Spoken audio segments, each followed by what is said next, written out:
There's a certain kind of atheist that annoys the piss out of me, and that's the kind that will mock someone who for believing in a greater power than themselves, but at the exact same time will preach the gospel of some dumb shit like libertarianism, or in the case of Bill Maher, telepathy. That's why I'm asking you. Okay. Barbara Streisand. I don't know if she's... I think she exists. Oh, yes. And is a very good friend of mine. Mm-hmm. And I love her dearly. Whoopity And doo. she may be right. I don't know. That's To why. love you? Well, she's definitely right to love me. But she has someone who comes out in her act, at least when I saw her the last time live.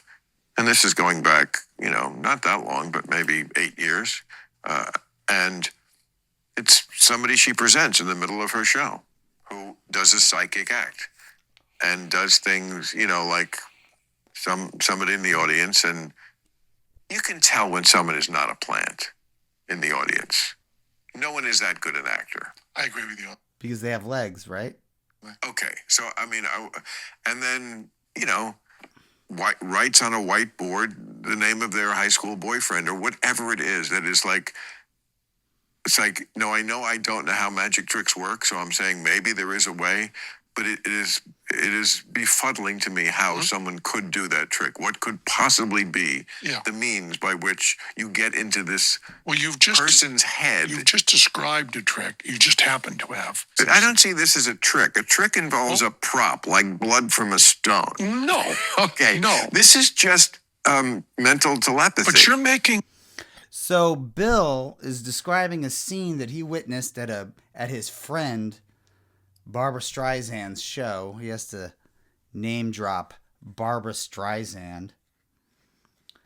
So he's describing a scenario in which somebody, a psychic, claims that this audience member, who they say they don't know, and he reveals things about that audience member's past that only that audience member could possibly know. He says it's mental telepathy. I would suggest that they're both lying.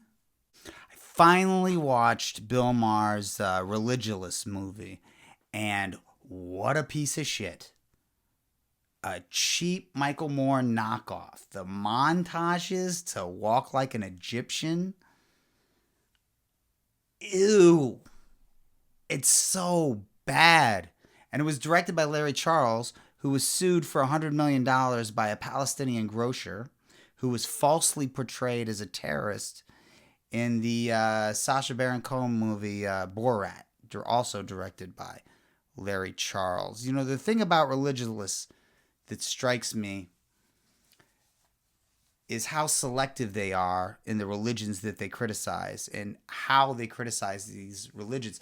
Evangelicals in that movie are portrayed as kind of kooky but harmless, whereas Muslims are portrayed as the biggest threat to democracy that we have right now. In spite of the fact that there is an entire army of evangelicals behind Donald Trump attempting to overthrow the government and install a white Christian nationalist authoritarian regime that will, among other things, pass a federal ban on abortion so that they could force 10-year-old kids to make babies for them. 10-year-olds, dude. 10-year-olds. But I need to be scared of Kareem Abdul-Jabbar. Intelligent religious people usually restrict their magical thinking to miracles that all occurred in an era that existed before camera phones. Atheists like Bill Maher, you could show them evidence debunking race science. You can show them evidence of a genocide. You can show them evidence of the benefits of medicine, particularly vaccines. You can even show them evidence of polling. And they will simply not believe their own eyes. While somebody like Bill Maher may lack faith in a higher power, he has an unshakable faith in the power of his own ego to shape reality as it suits him. This is him talking about Kamala Harris. Would be the first woman president, first black woman president, and first Asian president. But I don't vote for who will be the first. I vote for who will win. What's that smacking sound?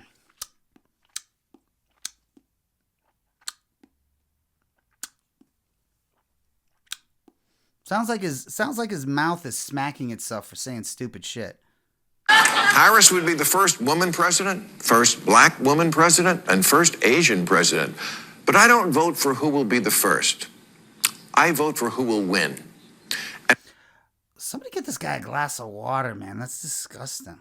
For whatever reason, Harris has never been popular. You can count the number of delegates she won in the 2020 primaries on one hand, as long as that hand has no fingers.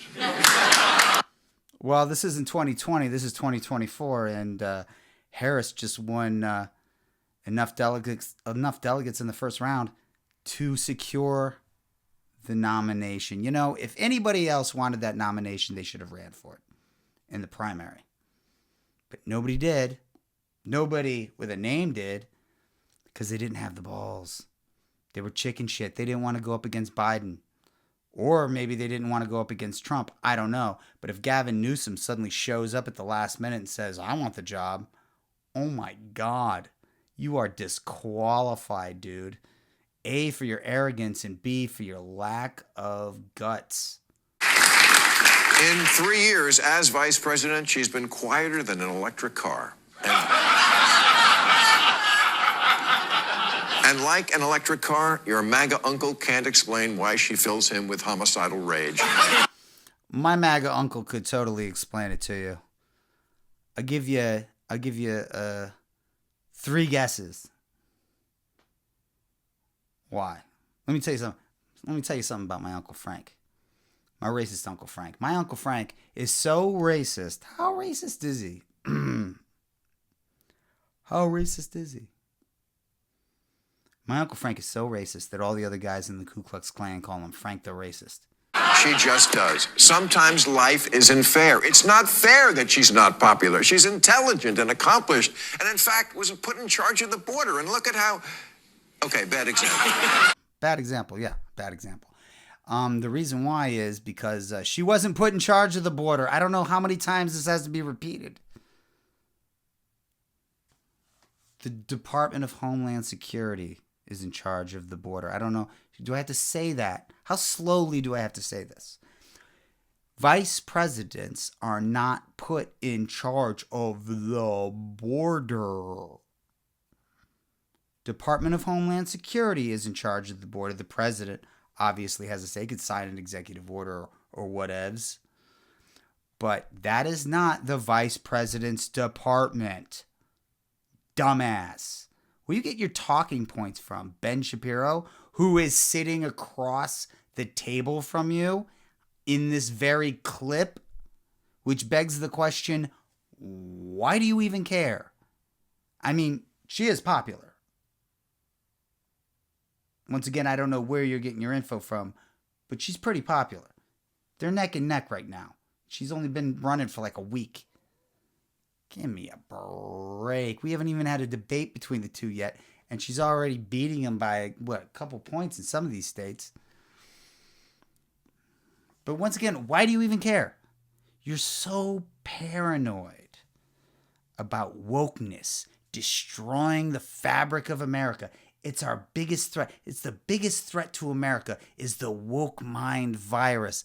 I'm fairly certain by your language and the things that you say that you ain't voting for the black lady. But I mean, I don't know, man. I don't have mental telepathy.